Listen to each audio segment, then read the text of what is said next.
Today we will do the direct method. In this direct method, our last point which was left last day in the advantages of direct method. It makes use of audio-visual aids. The audio-visual aids are used in the direct method. This makes a lesson interesting.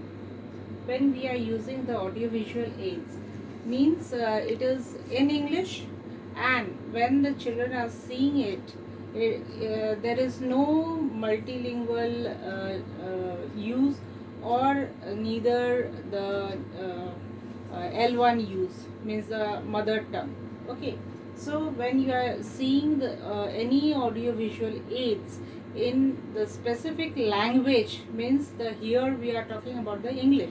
So when you are seeing it in the English language, and when you will be working or you will be learning the same thing which you are going to use or you have seen in your chapters, in your syllabus, so you will have a good interest in the audiovisual, and that will improve your learning also. Now, what are the disadvantages of direct method teaching of English language? Direct method is difficult as there is no use of mother language. Means since it is used from the very beginning, and just after the child's birth, the child used to hear the native language only, means the mother tongue only, and when they come to the school and they are introduced with English, that is a foreign language for them, and it is a bit difficult for the child to understand those things, to learn those words. It is very difficult for them. Okay, it isn't economical as it is requires various teaching aids. It requires various teaching aids at the same time. It is not economical. When we are saying the direct method, we are using everything in English. We are not taking any help of the translating language. Okay, so it is a bit difficult to require all these teaching aids for the child. Okay, then mayn't be suitable for average or weaker students. It is very difficult. When we translate from the mother tongue to English, it is very easy for a child to understand the thing, but when we introduce anything directly in English, it is very difficult for a child to understand the thing. So it is not suitable at all.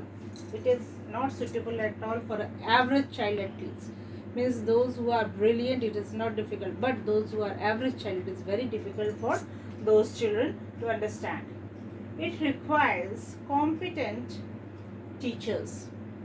Means the teachers, those who are well skilled to make the student understand that what is this thing is, or what they are saying. The child should understand it, grab it very easily without translating. So the teacher should be competent enough to make the child understand this direct language. It gives overemphasis on listening and speaking skills.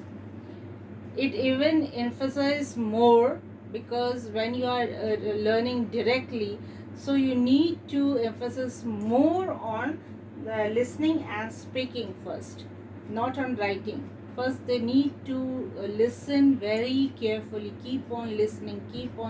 That is the first tool to understand anything, especially whether they are learning a language or grammar or anything. Okay, first they should listen more and more to the teachers, pupils around them.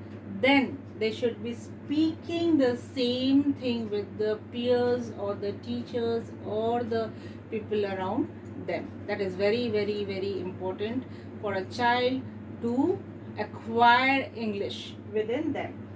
It isn't effective in early stages of learning. In the early stages, it is very difficult to learn. It is very difficult for a child to understand English because it is a foreign language for them. They had only learned, heard, and said the mother tongue. So it is a very difficult for a child to understand the English and to speak it with anyone. So it is not so effective for a child to do so.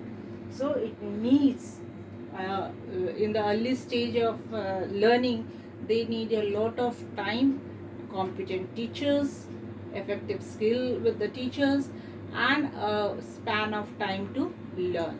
Thank you for the class today.